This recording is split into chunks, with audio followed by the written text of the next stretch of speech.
the days are diminishing and the tension is spiraling.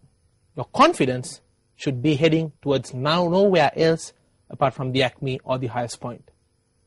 Good evening and welcome to E1 Confidence 90, your 90 minutes of confidence for enterprise operations, November 2011. I'm Tharindu Amarasekara, Senior Lecturer from Wisdom Business Academy for EO, EM and Business Economics. Yesterday, we did a thorough and detailed discussion on human resources management, on global business environment and operations management, and towards the dying moments of the session, we had a further look at some of the exam techniques. Moving on from there, today, we move on to information systems, a much disliked area, however, a rather important one. Nowadays, business executives are loaded with a myriad of devices. There are Blackberries, there are iPads, there are tablets, there are laptops, you name it, they are loaded with all this equipment. Why? Because they have to deal with large amounts of information. Information management is the name of the game today. You have loads of information, but picking the right information and using it to make the correct and the accurate business decisions is the key. Think of an information system such as SAP, an ERP system dedicated to give organizations control over how to run their business. Top companies in the world, Discovery Channel, IBM, and even luxury brands like Tag Heuer run based on SAP. That's why they say the world's best run companies actually run SAP. That's their tagline, by the way. Using this scenario, thinking that you're going to implement a SAP ERP system into your organization, I wish to discuss with you some of the details of information systems implementation. We call it SDLC, Systems Development Life Cycle. Starts off with the feasibility study, understanding is it important, is it required, is it worthwhile to implement this system in our organization. We call that feasibility study. Once you are through that, once you decide yes we should go ahead with it, then comes systems analysis. A detailed study done to understand the requirements from the system. What do we want from the system? What functionality? What reports would we want from it? Keep in mind, this is the most crucial part of your system development process, because an error or mistake at this point creates a ripple effect, since you'll be designing the wrong system, you'll be making the wrong system, you'll be testing the wrong system, and you will be ending up using the wrong system if you get your requirements wrong. So system analysis is where you understand the requirements of the system, and we use tools like data flow diagrams and entity relationship diagrams and even entity life history diagrams during this analysis stage.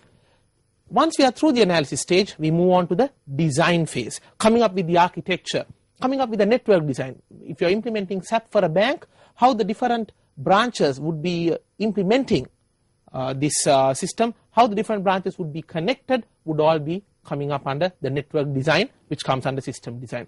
Interface design, coming up with a design for the interface. Database design, designing your databases. All these things, in other words, coming up with the holistic overall architecture of the system, comes under system design. Moving on from there, once you have the design ready, it's just a matter of now implementing and developing the system using a suitable programming language and a set of programming technologies. For example, you have .NET, Java, and many more. Once you are done with the development, it's time to be testing the system. System testing is where an organization would be testing to identify two things mainly. We call it verification and validation. Verification means, is this system working? We have created this report, does it show the right data?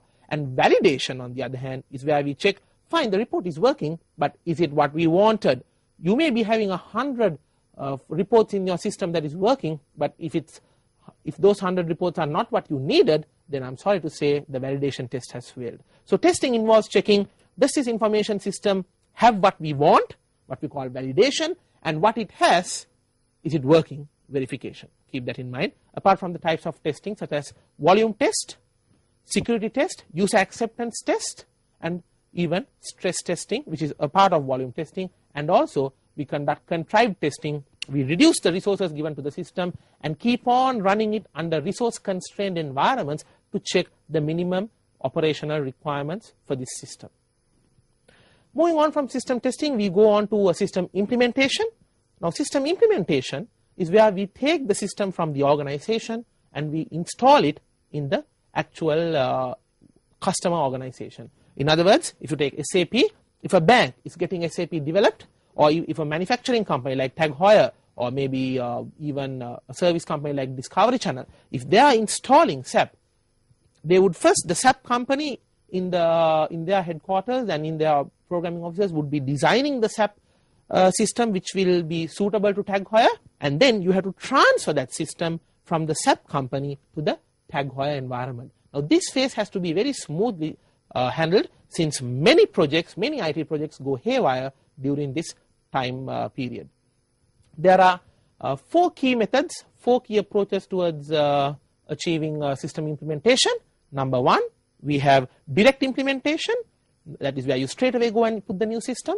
Number 2, we have phased approach, divide the system into components. Maybe first you install the sales system, then you install the finance system, gradually you install the system components. Number 2, parallel running.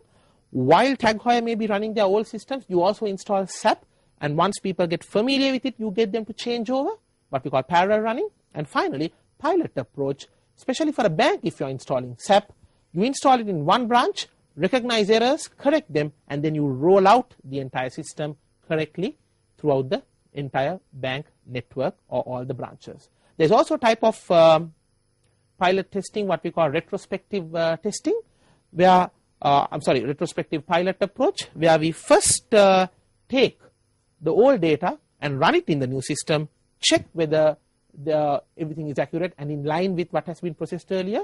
And then if you are fully confident, okay, when we run our old data on the new system, it gives the correct results that the old system gave as well, then you can confidently go and implement it. So that's what we call retrospective pilot approach. Have these things in mind, and when you are recommending, look at the situation, look at the nature of the system.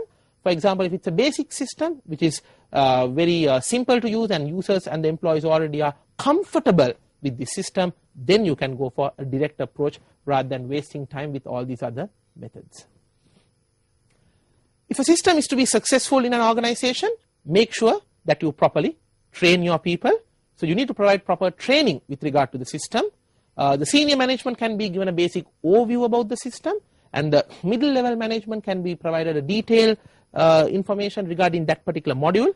Finance manager should be trained on all the functions available in the finance module, and the lower level executives, maybe assistant accountants and all, who would be actually working with the system and entering the data, they should be given detailed hands-on experience with the information system. So this is what we identify as training with regard to the system. Without training, remember, there will be very high levels of resistance. A systems review, or what we call systems maintenance, needs also to be carried out. A systems maintenance is where an organization would be continuously checking, does this system meet our requirements. For example, let's say once we install SAP, and after that the finance module contains certain IFRS based accounting. Now after some time, when a new IFRS standard is introduced, you need to change this system maintenance. If not, the system will not match your requirements. So this is what we call by the fact system maintenance. And this particular type, I said, is basically adaptive maintenance. You also have corrective maintenance, where you need to be checking. Sometimes once a system has been installed, you might come across certain errors, and you need to overcome those errors, and that is what we recognize as corrective maintenance. Remember, testing of a system will never show all the errors. In fact, we say testing and no errors. If you find no errors, that only shows that the errors were not present in the testing. It doesn't mean errors are absent. Keep that in mind. So when you install a system, when you start running it, if you find errors, you need to correct them, what we call corrective maintenance. And those are the two main types of maintenance that we have.